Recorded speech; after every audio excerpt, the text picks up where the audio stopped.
My name is Glorie Miller. I was born in Port Arthur, Ontario, January the 6th, 1943. My grandparents on my father's side were born in Edinburgh, Scotland, and my dad came over when he was 8 years old, and they lived in Schreiber, and he stayed there all his life. And my other grandparents were Carrie and Robert Weaver, and I'm not really sure. I think they were from England, but I don't really know. And when I was born, only my one grandfather, Robert Weaver, was still alive, and he died a month after I was born. And my other two grandparents from Scotland, they died in November and December, just before I was born. So I only had one grandmother my entire life, Carrie Weaver. My spouse's name is William Henry Miller, and we got married June the 23rd, 1962.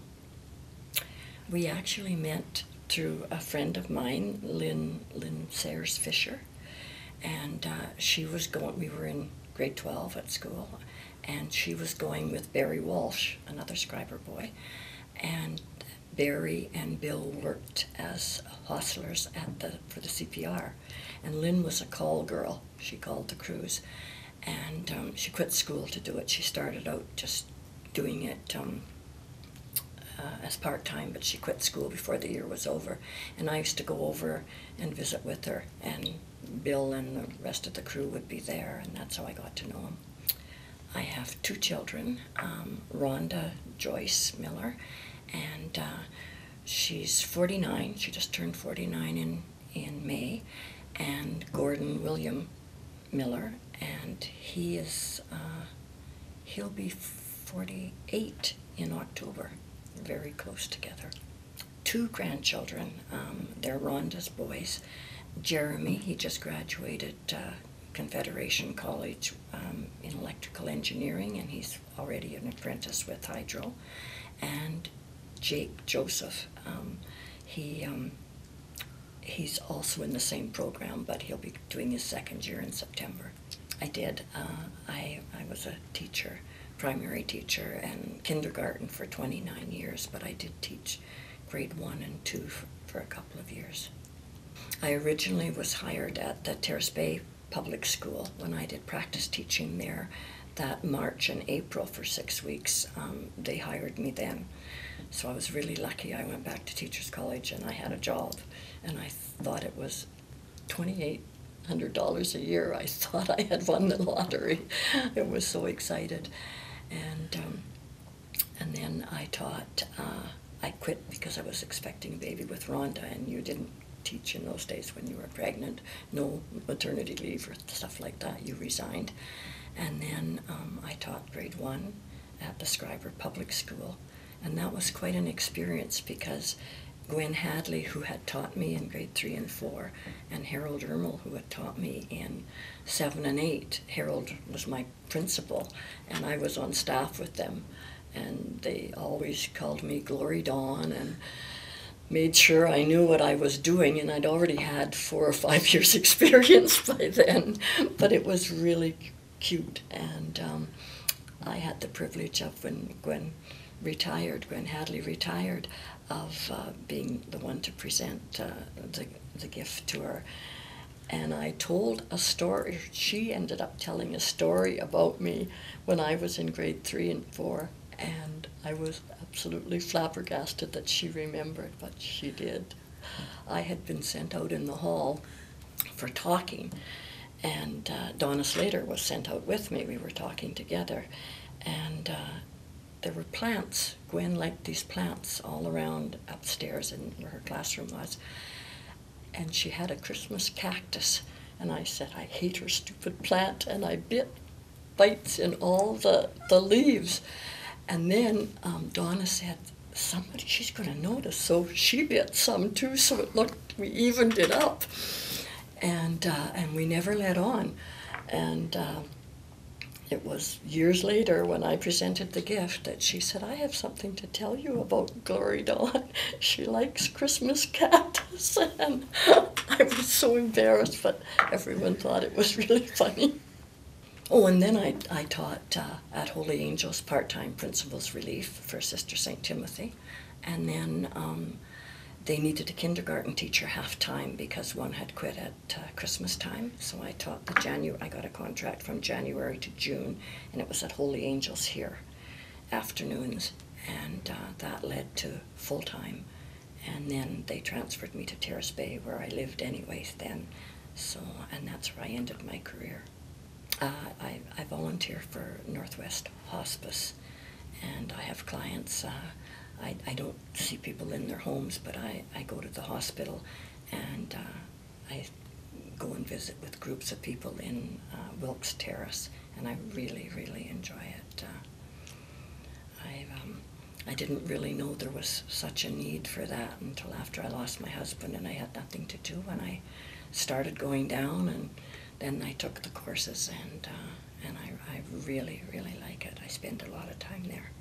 So I played the organ from the time I was 12 in St. Andrew's United Church, and my Aunt Eva was the choir director, and you probably were in the choir. And then after I moved to Terrace Bay, they called me the odd time to play at the Anglican Church. And then Betty Hanley moved away from Terrace Bay, who was the organist and choir director at St. Martin's Catholic Church. And George Bergenaw was the priest at that time, and he knew both Bill and I.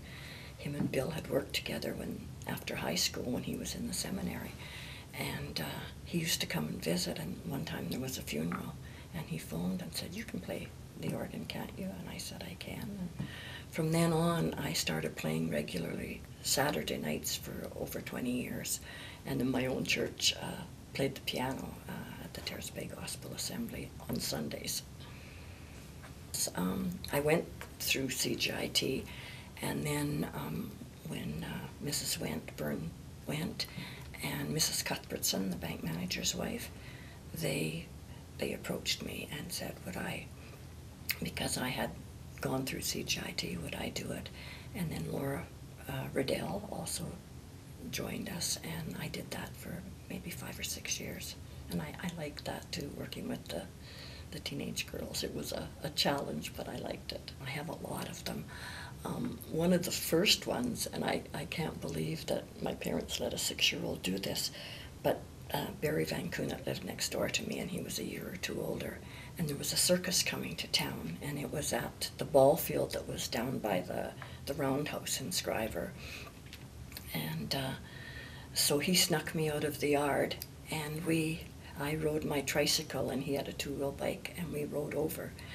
And our parents didn't miss us at all. And they had chimpanzees. And the guy came over and said, you know, we could work you two into the act. Him riding with a chimp behind him on his 2-wheel bike, and me on my tricycle. And they said, we'll give you 25 cents if you do this. And we were so excited. We said, oh yes, and they told us what time to come back. So we went home, and I told my mother, and she just about had a fit.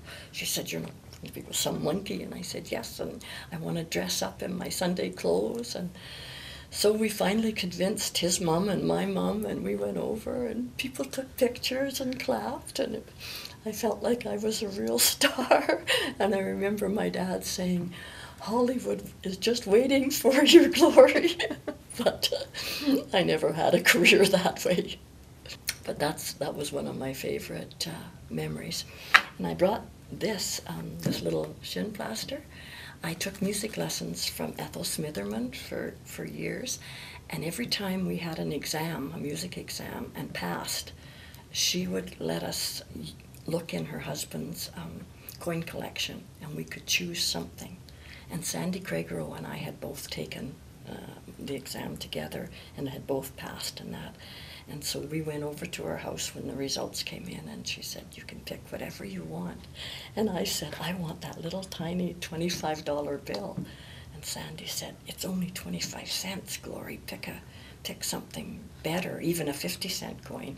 And I said, no, I want this, and I've treasured this for a long time.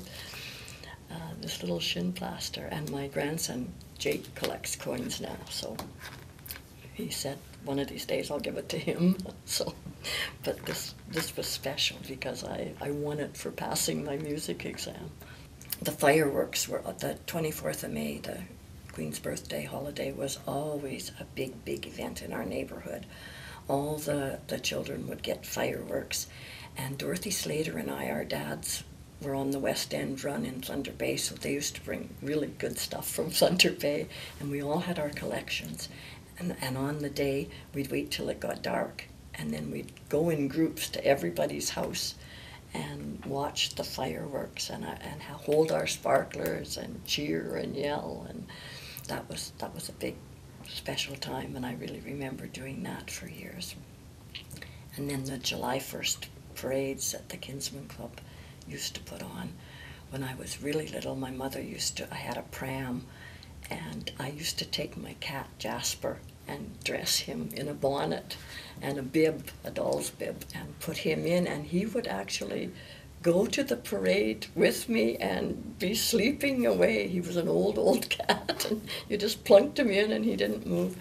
And a couple of times for about 2 years I won the first prize and was so excited. And so the parades were always a big thing. And up until I lost Bill, we used to still come back into Schreiber and take pictures of the parades years and years later. It always kind of hit a special note with me.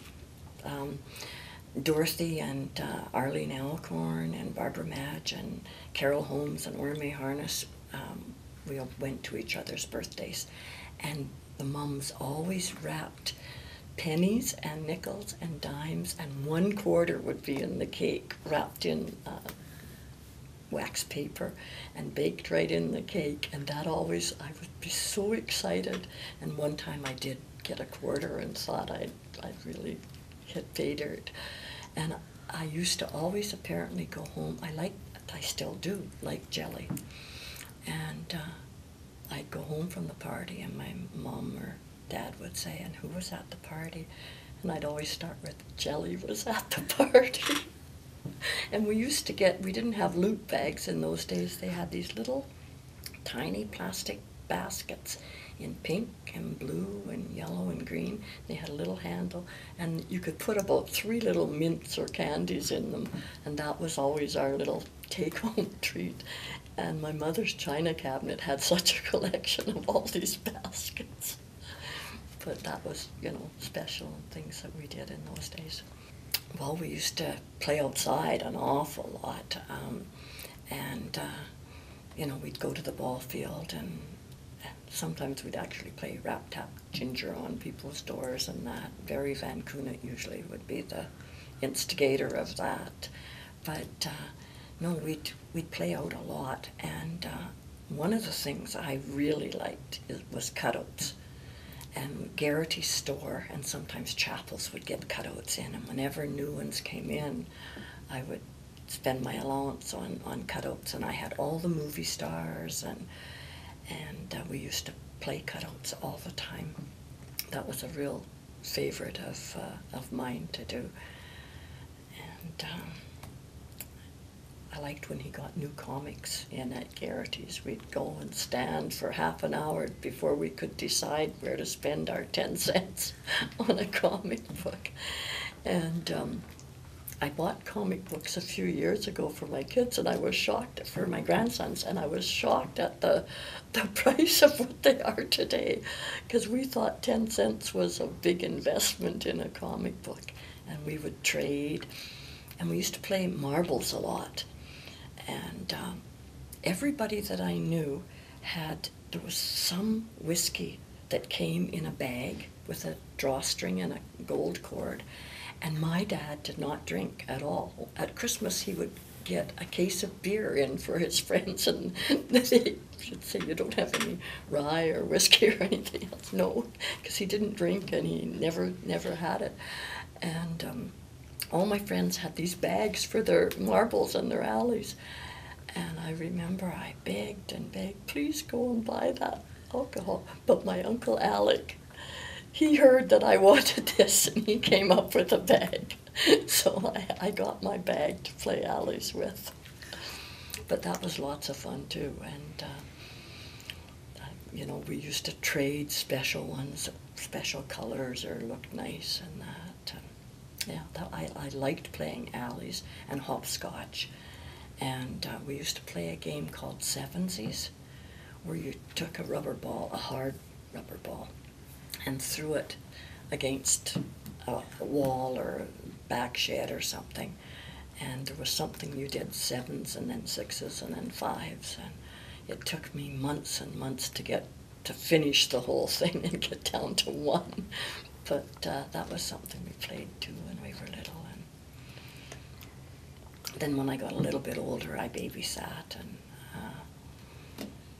then I went to Teachers College at 17. So, oh yes, with Doug Sly. We used to always meet at the YMCA, and there'd be about 40 of us, and our mums would pack us a lunch, and sometimes guys would go by with half-ton trucks and load as many as they could, and screaming and yelling. We'd go up Walker's Lake Hill, but most of the time we walked, and we walked to Sandy Beach, you know, the far end of Walker's Lake, and down the road that Mr. Garrity owned. And we would spend the whole day there. We'd meet at 9 o'clock in the morning and wouldn't be back till 4:30 or 5. And that was lots of fun. They had a dock there, and Doug Sly would take each group and do the swimming lessons. So that was fun too. No swimming pools for us. Yes, and I saw Dorsa Caldwell at Mrs. Alcorn's, Emmeline Alcorn's 100th birthday party in March, I think it was, in Thunder Bay. I was invited to go because Arlene and Ruth and I had been good friends. And we went up, and Dorsa Caldwell was there, and she looked fabulous, still slim and trim and dressed to the nines. I said, "Oh, Dorsa, you never get old." But yes, she taught us dancing, and we had recitals, and there was always something. And we did plays too at the old Guild Hall. I remember Cos Filane, him and I had leading roles one year, and it was quite fun. We played Japanese people, and we were all done in whiteface, and it was very, very nice. We used to like that. There always were plays, and then the Kinsman Club would put on 3-act plays, and we would do the entertainment in between the acts, and we thought we were really something, being the assistants to the players that were doing the real plays, so it was fun. Yes, the Greasy Spoon. There wasn't a day in high school that you didn't stop by there. And the ones that used to sneak out, because at the high school there was the fire escapes at the back, and a lot of the kids used to sneak out and actually go to the Blue Lagoon and bring back milkshakes and stuff, and we'd have it at recess time. But yeah, the Blue Lagoon was quite. Bobby Lee, he was in school with me, but it was his parents that owned the Blue Lagoon, and that was the real hangout. Reminds me of like that show with Fonzie, and it was the 50s, and we would dance there and play the jukebox, and then the I can't remember what they called it across from the station, Traveller's Home. We used to go there sometimes on a weekend in the evenings, and it had a big space to dance, and we'd put the money in the jukebox and jive, and then there was Teen Town too, and I remember Sharon Gillard and Sharon McAdam both won Northwest Ontario Teen Queen during the time that I was a teenager, and that was a lot of fun. Oh, I've seen lots of changes. I never saw a TV until I was 9 years old, and my Aunt Connie and Hubert had it. I think they were the second ones in town, Morels and maybe Sissons, and then them. And we used to go Sunday nights. Connie would have us come over for supper, and then after supper they'd turn on the TV, and it would be snowy, and we'd watch Ed Sullivan and thought it was wonderful. But oh, I've seen so many changes. We had coal in the furnace for years in our house, and I loved it when Mr. Figlamini used to come with his truck, and I loved the coal dust, and I used to get covered, and my mother used to say, stay away, but I'd always manage when they were dumping it down the coal chute in the side of our house, and my face would be black, and when I was little, I liked that. So we used coal, and then eventually wood, I think, and then finally, I think Presto logs. At one point, they were logs that they put in it for heat. And I remember when my mother got an electric stove, and we didn't have the wood stove anymore. She was so excited. And I learned to wash clothes with the wringer washer. And the first year I was married, we bought from Helen and Jack Stokes a second. They got an automatic washer, and we got their old one. We bought it, I think, for $10.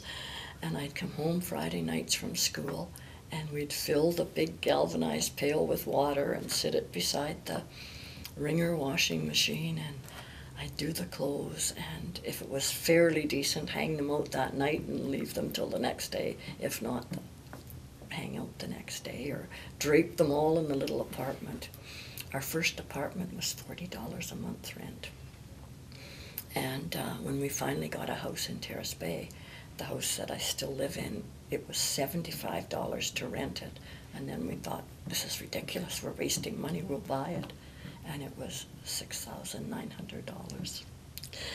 And, you know, it was a 4-bedroom house. I have a big double backyard facing the bush. I mean, you couldn't do that these days at all.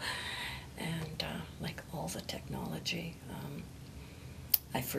when I grew up, we had the Bell telephone operators. My cousin Jeannie worked there, her and Mabel Furlonger. And lots of times I used to drop in to visit them, or Jeannie would phone, and Bill Davis and his wife had a chip stand that they used to have down by the theater and the older rink. And they'd want hamburgers, so I'd go and get them. And then while they ate, they would let me run the board. And like I was only about 12 or 13 at the time, and thought that was really funny that the people didn't know it was me on the board. The odd time someone would say, is that you, Glorie? But very rarely. And, you know, the way telephones are today, I just got a cell phone not even 6 months ago, and I love it. I'm still learning to do stuff. It's really fun. But like the advances with the televisions, and before color TV really came in, my dad read in some Reader's Digest or some magazine that you could buy this screen that would give you colored TV, and it had blue at the top and pink in the middle and green on the bottom. And it used to be so funny, but he loved it. He said, it's colored TV, you know, that's wonderful. And then, of course, real color TV came in. He'd be amazed if he could see the, you know, the flat screens and what it's like nowadays. But there's just been so many changes, and that I can't keep up with it. Yes, I had a little record player, and I had 45s, which had a fairly large, well, sizable loony or toonie hole, and you could pull it up if you wanted that, or push it in if you wanted like the regular 78s, and eventually the 33 1/3 and that.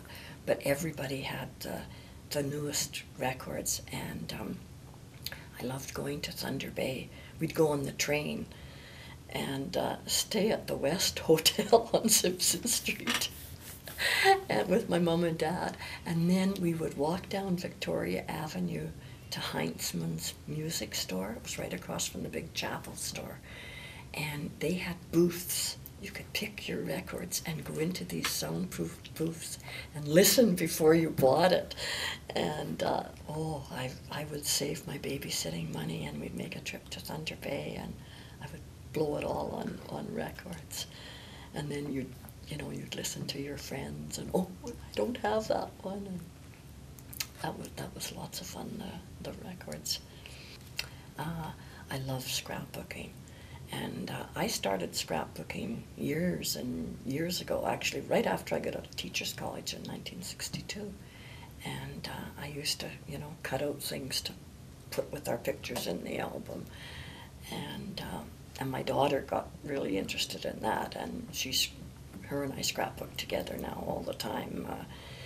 We have a fortune in stickers and papers and you name it, we have everything.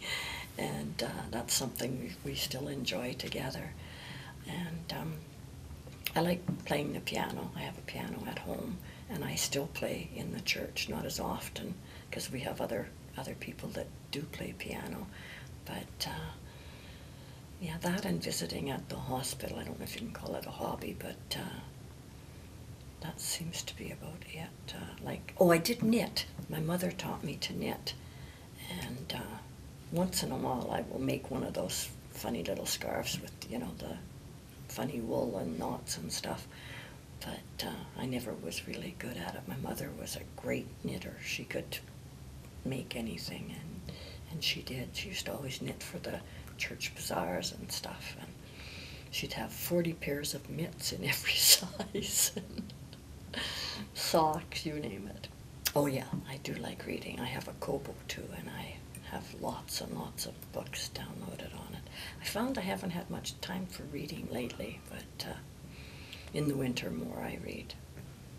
I remember once hearing a story that there was a murder out by Cook's Lake, and for the longest time I was afraid to go out there, but finally a bunch of us did, and I don't know if the story was true. Something about a mine out there, but that always worried me when I was a child. Mr. Lavender was very special to me, Arthur Lavender. In fact, he named me. The night that I was born, my mom and dad went up on a freight train to Thunder Bay to Port Arthur, and Mr. Lavender's wife was dying, and he was up there and she was in the hospital. And she died that night, and it was a terrible, terrible snowstorm. It was January the 6th. So after she had passed away, he came and waited with my dad. And my dad was, I guess, pacing and looking out the window and saying, "Oh, it's a terrible storm." And he said, "It's always darkest just before dawn, don't worry." And right at dawn, the nurse came and told my dad that he had a baby girl, and everything was fine. And Mr. Lavender said, "Glory be." And my dad said, "I think we'll name her Glory." And he said, "But I don't like Glory B." And Mr. Lavender always called me Glory B. And the day I got married, he had sent me a beautiful card and wrote a note in very spidery. I still have the card. And he called me Glory B and your new husband, but he had sent best wishes. But they called me Glory Dawn because I was born at dawn, but Arthur Lavender named me.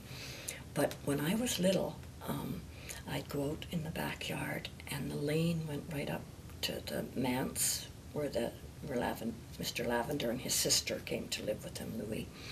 And I used to go up, and I'd say, "Do you want to play with me?" I was special to him because he always remembered my birthday because it was the day his wife died that evening. And anyway, he was my friend, and I'd go over, and Louis would say, "He's over in the church, Glory." And this one day, I saw all the cars at the church and thought, "Oh, it's not Sunday. Something special must be going on." It was a funeral. And I came in and sat at the back, and Arthur noticed me right away and went on with the funeral. So they're going out, and he came out first, and he grabbed me in the vestibule, said, "You can't stay. We're going to the graveyard." And I said, I'll come. And so he really didn't know what to do with me, so people were getting into cars, and I got put in a car and sat on his knee, and off to the graveyard we went. And I don't know if they still do this, but in those days, where the mound of dirt was around, they had artificial grass. And then there was this rack that the coffin was sitting on. Anyway, Arthur said, "Just stand beside me," and I'm looking around, and I was about 4. And I noticed this and thought, that's not real grass.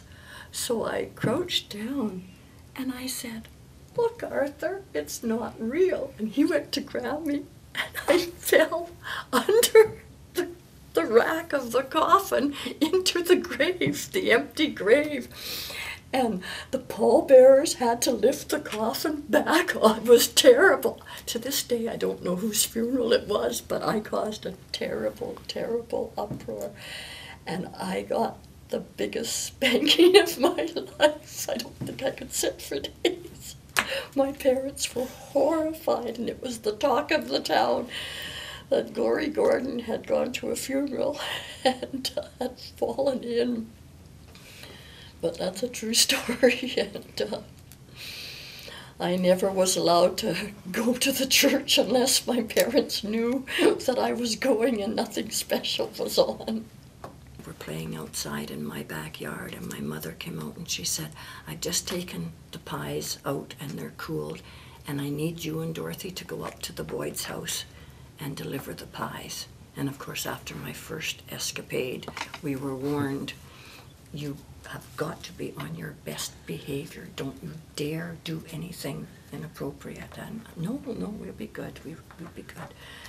And so my mother had the pies in a box, and Dorothy and I each had one, and off we went up to Boyd's house. And in those days, they didn't go to the funeral home. They had the body at the house, and the flowers were all there. And so we went, and my mother had said, "You go to the back door and just say my mother has sent these pies for the family." So we did. And a lady, I think it was Beth McAdam, was there kind of doing the kitchen and running things. And she said, "Oh, hi, girls." And I said, "My mother sent these pies." And they said, "Oh, thank you so much. And we'll put them here. And would you like to go in and see Mr. Boyd?" And I thought, is that good? Should we go in and, like, the husband, not the body, but anyway. I said to Dorothy, "Should we?" And she said, I think that's good. So in we go to the living room, and people are sitting around, and they said, "You can go up to," somebody said, "You can go up to the coffin." So I was quite curious, and Dorothy kind of held back, but I went and looked in and checked everything out and thought she looked good. And I said, "Dorothy, what should we do now?" And she said, "I think we should say thank you and leave." So I turned around, went over to Mr. Boyd, reached out my hand, shook it, and said, "Thank you very much for letting us see your wife's body." And everybody started to laugh. And we came home, and we didn't think we'd done anything wrong, and my mother wanted a blow-by-blow to make sure I hadn't done anything inappropriate. But I got spanked that day too. So. But I thought I was being polite, like I thanked him, you know. So I didn't know what's appropriate to say at funeral homes at that time. I've learned a lot since. Dr. Crow in that boxcar that he had for a doctor's office. And I had been sick. I can't remember what I had, but I had some kind of medicine. And he came to the house first and said, my mother said, "The medicine has turned color." And he said, "Glorie is pouring water in it." And I was so annoyed at him. And that my mother kept it up in the window, and it faded the color, and he thought I was diluting it. But anyway, this one time I had fallen, and my ankle was sprained, and my dad took me over, and we were there, and he was puffing on a cigar, and the cigar ashes were all over the table, and he had, I don't know if you're not old enough to remember how it was dirty and dusty. And I said, "Oh, look, Dad." And the dust just blew up and all these ashes. And my dad was so mad at me that I guess I was kind of mischievous person. I never meant to, but I blew all this dust and cigar ashes right in his face. But him and I didn't get along really well. And I had teeth pulled. In those days, they pulled your teeth very, very easily. I was in school then, about grade 2. And I came home at noon, and Dr. Kroll and I can't remember the dentist's name, but it was the one that was here for years and years and had the office in the town hall. And I said, what are you guys doing here? And they said, oh, well, you know, Dr. Crow is going to put you to sleep, and you're going to get a tooth pulled. And I made such a fuss, and my mother was crying, and my dad was holding me down, and they had to get Ray Van Coonet and Frank. He was his mechanic. I can't remember his last name. Frank came over to hold me down on the kitchen table, and they gave me chloroform, and I fought like crazy. That was another terrible memory that I had. But I got my tooth pulled, and it was done. But I was so mad at everyone that they had tricked me. I had gone to the dentist, and nobody had said anything about needing a tooth pulled, and why they decided to do it that way, I have no idea. But I got the afternoon off of school, so yeah, Dr. Crow and the dentist I did not like at all. And I've had a terrible fear of dentists to this day. Oh, I think it's one of the friendliest towns. And what always amazed me is how Schreiber people pull together for, you know, if someone needs something. If there was a fire and, you know, everybody would bring stuff, or some child was sick, everybody would donate. And I really love Schreiber. When we first moved to Terrace Bay, it was only because they were offering us a 4-bedroom house. And, you know, and Bill's job was there too, so we went. But we said for years, if someone would say, where do you live? We sleep in Terrace Bay, but we really live in Schreiber. And my kids said that for a long time. And I remember Rhonda said one time, she was, I think in kindergarten or grade 1, she came home from school, and she said, the teacher says we don't live in Schreiber. And I said, well, we really don't, you know. She said, but we just sleep here, Mom. Because we used to go in almost every day. For years, we brought the kids in. My mom and dad wanted to see them and that, and Bill's parents. And we were in, like after supper, we'd come in, and we still did shopping at Costa's for years after we moved to Terrace. But I've always felt Schreiber was where I was raised, and it's always been special for me.